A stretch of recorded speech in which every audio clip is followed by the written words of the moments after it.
Your Faith is Your Fortune by Neville Goddard. Chapter 2. You shall decree. So shall my word be that goeth forth out of my mouth. It shall not return unto me void, but it shall accomplish that which I please, and it shall prosper in the thing whereto I send it. Man can decree a thing, and it will come to pass. Man has always decreed that which has appeared in his world. He is today decreeing that which is appearing in his world, and he shall continue to do so as long as man is conscious of being man. Nothing has ever appeared in man's world but what man decreed that it should. This you may deny, but try as you will, you cannot disprove it, for this decreeing is based upon a changeless principle. Man does not command things to appear by his words, which are, more often than not, a confession of his doubts and fears. Decreeing is ever done in consciousness. Every man automatically expresses that which he is conscious of being, without effort or the use of words. At every moment of time, man is commanding himself to be and to possess that which he is conscious of being and possessing.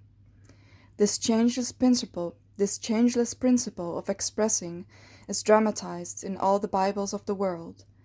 The writers of our sacred books were illumined mystics, past masters in the art of psychology. In telling the story of the soul, they personified this impersonal principle in the form of a historical document, both to preserve it and to hide it from the eyes of the uninitiated. Today, those to whom this great treasure is entrusted, namely the priesthoods of the world, have forgotten that the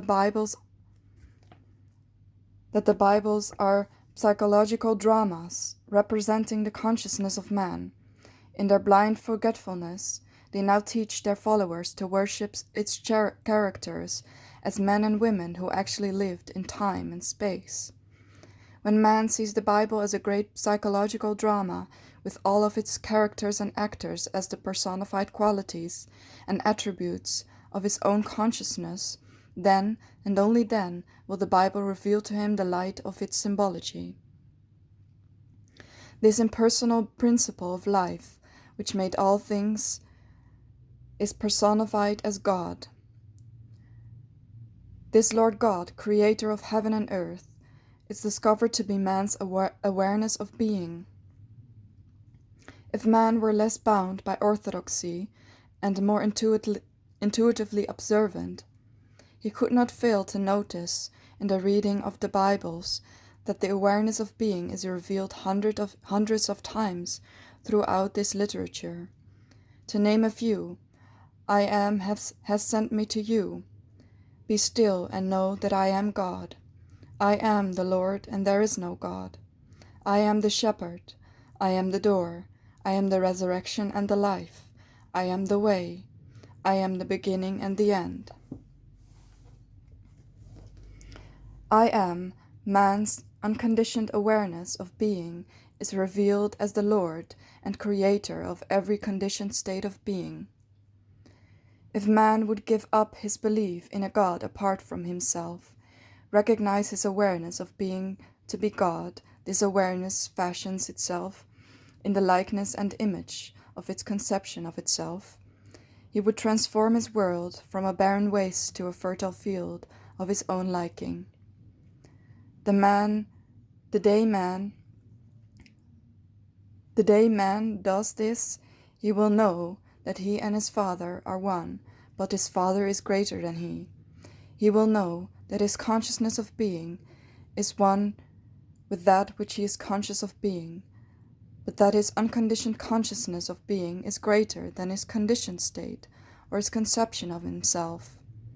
When man discovers his consciousness to be the impersonal power of expression, which power eternally personifies itself in his conception of himself, he will assume and appropriate a state of consciousness which he desires to express.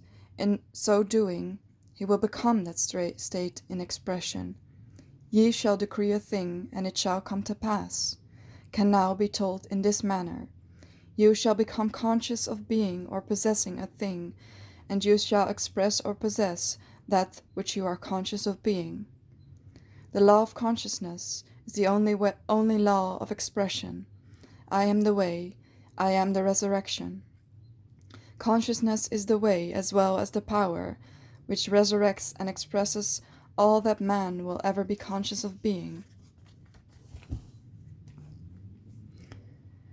Turn from the blindness of the uninitiated man who attempts to express and possess those qualities and things which he is not conscious of being and possessing, and be as the illuminated mystic who decrees on the basis of this changeless law.